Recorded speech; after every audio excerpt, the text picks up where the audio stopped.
اور کہہ رہا تھا ابا تو کیوں چلا گیا؟ ابا لوگ کہتے ہیں کہ میں بے سہارا ہوں، ابا تیری یادیں مجھے سونے نہیں دیتی، تیرے بغیر یہ دنیا مجھے بہت بری لگتی، ابا اس دنیا کا ہر دن اجنبی ہے،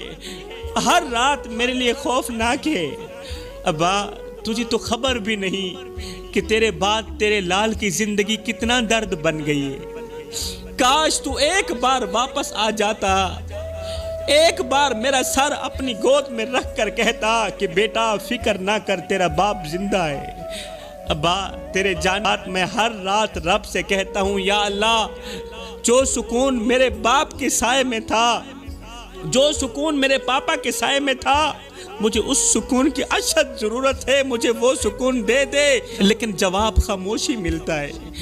اوپر سے جواب نہیں آتا۔ ابا جب کوئی میری طرف اشارہ کرتے ہوئے کہتا ہے نا کہ میں یتیم ہوں تو میری سانسیں رکنے لگتی ہیں، دل ایسے ٹوٹتا ہے جیسے کسی نے میرے سینے پر خنجر مار دیا۔ ایمان سے بتاؤ میرے بھائیو،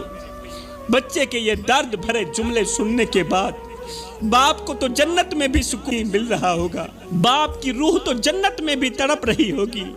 اس کا دل ہر لمحے اپنے بچے کی چیخیں سن کر کانپ رہا ہوگا۔ اس لیے میں جہاں بھی جاتا ہوں یہی کہتا ہوں خدارا میرے بھائیو، جب تک اولاد جوان نہیں ہوتی تب تک تمہیں زندہ رہنا چاہیے، اپنی جان کا خیال رکھا کرو، اپنے لیے نہ صحیح اپنے چھوٹے چھوٹے بچوں کے لیے ہی صحیح، کیونکہ تمہارے بعد یہ دنیا تمہارے بچوں کے لیے ایک جنگل بن جائے گی، جنگل، وہ جنگل جہاں رشتے درندے بن جاتے ہیں، محبتیں سودے بازی میں بک جاتی ہیں۔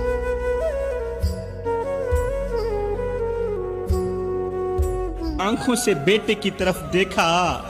اور کانپتی ہوئی آواز میں کہا او میرے بیٹے، جب تو پیدا ہوا میں نے اپنی خوشیوں کا جنازہ نکال دیا، تو نے چلنا سیکھا میں نے گرنا سیکھا، تو نے ہنسنا سیکھا میں باپ نے رونا سیکھا، تیرا ہر نیا کپڑا میری پرانی قمیص کی قربانی سے آتا تھا بیٹے، بیٹا میرے پیروں پہ چھالے صرف تیری وجہ سے، میری کمر جھکی ہوئی ہے تو صرف تیری وجہ سے، میرے ہاتھوں میں چھالے صرف تیری وجہ سے پڑے۔ کہا او میرے بیٹے تیری آہ پر ہماری آہ نکلتی، تیری ہائے پر ہماری جان نکلتی، تو ایک پہلو بدلتا تھا، ہم ہزاروں وسوسوں کا شکار ہو جاتے تھے کہ کہیں بیٹا مر بھی نہ جائے، بیٹے ہم نے تو تجھے اس طرح پروان چڑھایا ہے، او میرے بیٹے میں اپنی رگوں سے خون نکالتا رہا تیری رگوں میں ڈالتا رہا، میری رگوں سے نکالے گئے خون سے جب تو طاقتور ہوا تو مجھے اس طرح گھور کے دیکھنے لگا جیسے میں تیرا زر خریدا غلام ہوں، جیسے میں تیرا نوکر ہوں۔ بیٹے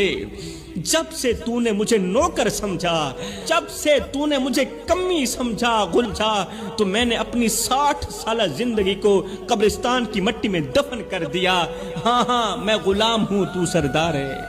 میں نو آقا، لیکن بیٹے تو میری قربانیوں کو بھول گیا، تو میرے دن رات کے تڑپنے کو بھول گیا، تو بھول گیا کہ کس طرح میں نے اپنی خواہشوں کا گلا گھونٹ کر تیرے خوابوں کو پروان چڑھایا۔ بیٹا میں جان چکا ہوں کہ اب تیرے دل میں میرے لیے کوئی جگہ باقی نہیں رہی، بیٹا میں جان چکا ہوں کہ اب تیرے دل میں میری محبت باقی نہیں رہی، نہ احساس باقی رہا نہ وقت باقی رہا، تیرے تلخ رویے نے، تیری تلخ باتوں نے مجھے جیتے جی مار دیا۔ میں وہ باپ ہوں جس نے تجھے ہر بار معاف کیا، مگر آج خود کو معاف نہیں کر پا رہا کہ میں نے تجھے اتنی محبت کیوں دی۔